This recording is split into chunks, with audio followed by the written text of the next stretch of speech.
ایک زمانے میں پاکستان کی امیر ترین اور طاقتور ترین شخصیت سمجھے جانے والے سونے کے معروف سمگلر سیٹھ محمد عابد اس لحاظ سے بدقسمت نکلے کہ ان کا اکلوتا بیٹا زمین کے تنازع پر ان کی زندگی میں ہی قتل ہو گیا، جبکہ ان کی اکلوتی بیٹی سیٹھ عابد کی وفات کے 1 سال بعد اپنے ہی لیپالک بیٹے کے ہاتھوں قتل ہو گئیں۔ یوں سیٹھ عابد کا خاندان مکمل طور پر ختم ہو گیا ہے۔ لاہور کے علاقے مسلم ٹاؤن میں سیٹھ عابد کی 62 سالہ بیٹی فرح کو ان کے لیپالک بیٹے فہد نے ہی گولی مار کر قتل کیا تھا۔ پولیس کا کہنا ہے کہ ملزم فہد نے تفتیش کے دوران اعتراف کیا ہے کہ وہ پسند کی شادی کرنا چاہتا تھا، مگر اس کی ماں نہیں مان رہی تھی۔ فہد کا پولیس کو دیے گئے بیان میں کہنا تھا کہ قتل کے بعد الزام سے بچنے کے لیے اس نے کرائم سین کو خراب کر دیا تھا۔ ملزم نے بتایا کہ واردات میں استعمال ہونے والا پستول سیکیورٹی گارڈ کے نام پر رجسٹرڈ ہے، جس کو اس نے گھر میں زمین کھود کر دبا دیا تھا۔ فہد کے مطابق اس نے والدہ کے قتل کو خودکشی کا رنگ دینے کی خاطر واردات کے بعد بستر کی خون آلود چادر تبدیل کر دی تھی۔ فہد کو پولیس نے متضاد بیانات کی وجہ سے مشکوک ہونے پر حراست میں لیا تھا۔ مقتولہ فرح مظہر کے شوہر کے بارے میں بتایا جاتا ہے کہ وہ اپنے خلاف 4 ارب روپے کے فراڈ کا کیس درج ہونے کے بعد پاکستان چھوڑ کر آج کل امریکہ میں مقیم ہیں۔ مقتولہ نے لا اولاد ہونے کی وجہ سے 3 بچے گود لے کر ان کی پرورش کی تھی، جن میں 2 لڑکے اور 1 لڑکی شامل ہیں۔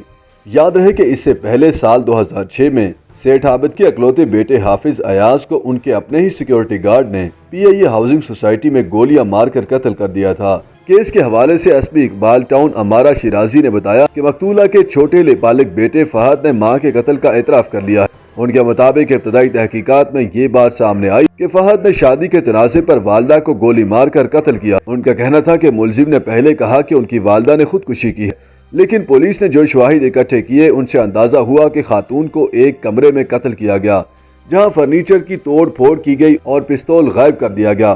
پولیس نے خاتون کے بیٹے اور ملازمین کو حراست میں لیا اور ملازمین نے انکشاف کیا کہ فہد پسند کی شادی کرنا چاہتا تھا، جبکہ ان کی والدہ رشتے پر راضی نہیں تھیں، اور اسی بات پر انہوں نے اپنی والدہ کو گولی مار کر قتل کر دیا۔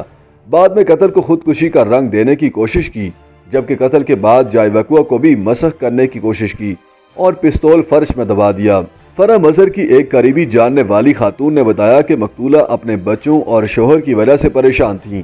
ان کے شوہر تو پہلے ہی پیسوں کا غبن کر کے امریکہ جا چکے تھے، جبکہ ان کے 3 بچے لیپالک تھے، اور سیٹھ عابد کی وفات کے بعد ان کے بیٹے ان کے کہنے میں نہیں رہے تھے۔ خاتون کے مطابق فرح نے انہی تنازعات کی بنا پر ان سے کئی بار اس خدشے کا اظہار کیا تھا کہ انہیں ڈر ہے کہ ان کے بچے کسی دن انہیں قتل کروا دیں گے۔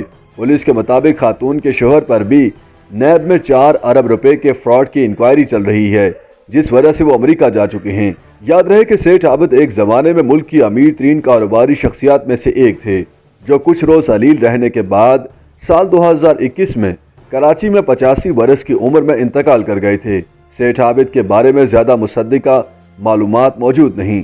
ماضی میں ان کے بارے میں کئی قیاس آرائیاں سامنے آتی رہی ہیں۔ یہ بھی کہا جاتا ہے کہ وہ لاہور میں واقع ایک بڑی ہاؤسنگ سوسائٹی کے مالک تھے اور کچھ خیراتی ادارے بھی چلاتے تھے۔ پاکستانی ذرائع ابلاغ میں شائع ہونے والی خبروں کو دیکھا جائے تو سیٹھ عابد کے بارے میں کچھ اور کہانیاں بھی گردش کرتی نظر آتی ہیں۔ ان کے بارے میں یہ بھی کہا جاتا ہے کہ جب امریکی حکومت نے پاکستان پر ایٹمی ری پروسیسنگ پلانٹ درآمد کرنے پر پابندی عائد کی تو یہ سیٹھ عابد ہی تھے جنہوں نے فرانس سے ایٹمی ری پروسیسنگ پلانٹ بحری راستے سے پاکستان پہنچایا تھا۔ تاہم نیوکلیئر پروگرام کے بانی ڈاکٹر عبدالقدیر خان نے اس کہانی کو غلط قرار دیا تھا۔ یوٹیوب پر گوگلی نیوز دیکھنے کے لیے youtube.com کی سرچ بار میں googly news T V type کریں۔ گوگلی نیوز کے پیج پر سرخ رنگ کے سبسکرپشن والے بٹن پر کلک کرنا نہ بھولیے۔ یوٹیوب پیج پر اپلوڈ ہونے والی ویڈیوز سے باخبر رہنے کے لیے بیل آئیکن پر کلک کیجیے۔ آپ کو ہر نئی ویڈیو کے بارے میں نوٹیفیکیشن موصول ہو جائے گا۔